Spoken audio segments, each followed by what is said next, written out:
Welcome back everyone. In this video, I'll show you how to create or generate AI graphics in Canva. So if you want to create AI graphics to be used in your logos or your poster through Canva, then let me show you how to do this. So first, you want to go ahead and open up Canva. Now here, you want to go ahead and let's create a logo.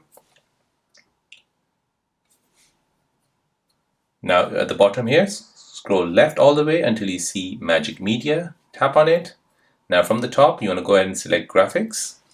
Now here you want to go ahead and enter in 5 or more words to describe what graphics you want. So let's just say I want a subscribe button, red neon lights with the arrow. Then I'll tap on generate,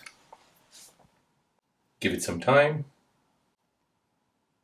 So this is what is generated, a subscribe button with neon lights and an arrow. However, I don't like it, so we'll go ahead and edit this.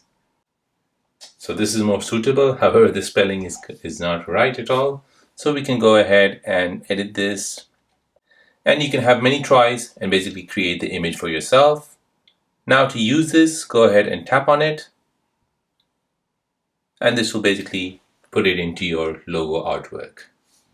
So there you go. That is how to create an AI graphics in Canva. Now, if you're new on the channel and you want to find out more about your iPhone, your Android phone, or any other social media apps, then don't forget to subscribe to this channel. Hit the like button if you find this video useful. Thank you for watching and see you in the next one.